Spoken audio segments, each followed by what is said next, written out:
et bienvenue sur la stratégie belote gagnante.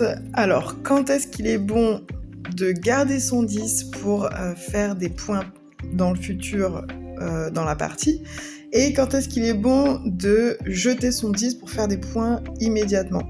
Il y a plusieurs facteurs qui vont faire que parfois il est bon de garder son 10, parfois il est bon de jeter son 10. J'ai d'ailleurs fait une vidéo sur cette thématique-là, donc voilà, n'hésitez pas à aller regarder si le sujet vous intéresse.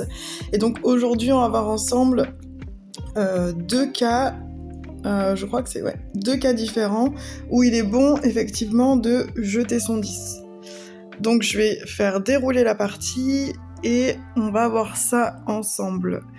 N'hésitez pas à partager aussi vos techniques concernant justement ce fameux 10 que l'on garde ou que l'on jette.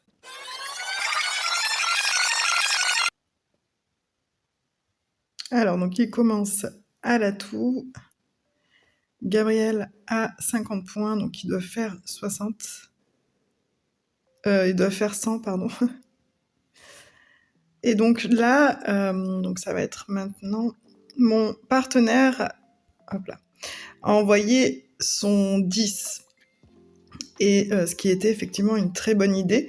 Je pense qu'il est parti sur le fait que Gabriel a parlé à 150 et sa partenaire n'a pas surenchéri.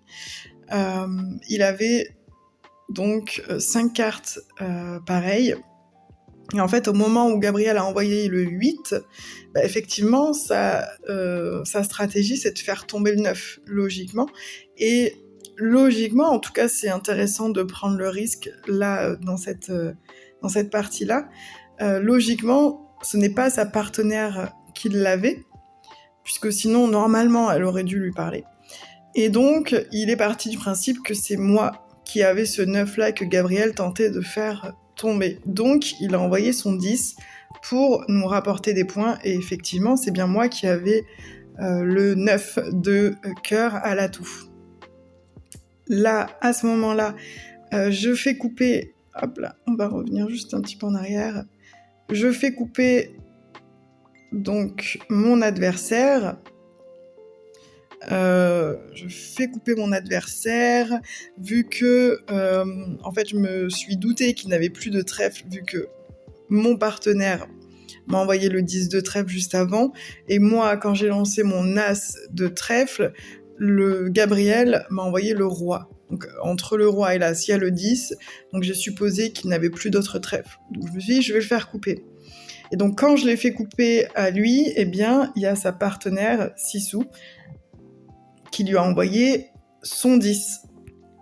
Et effectivement, elle l'a bien fait de lui rapporter des points, puisque, hop là, en fait, elle avait un 10 sec. Donc, elle a profité du pli d'avant, où Gabriel avait la main, pour se débarrasser de son 10 sec. Parce que si moi, pour n'importe quelle raison, j'envoie mon as de carreau, je récupère son 10. Donc voilà, c'était deux autres façons de voir quand est-ce qu'on jette son 10. Et puis je vais essayer de voir dans d'autres parties si je trouve des moments où il est plus intéressant de garder son 10 plutôt que de le jeter, et puis je vous partagerai ça en vidéo.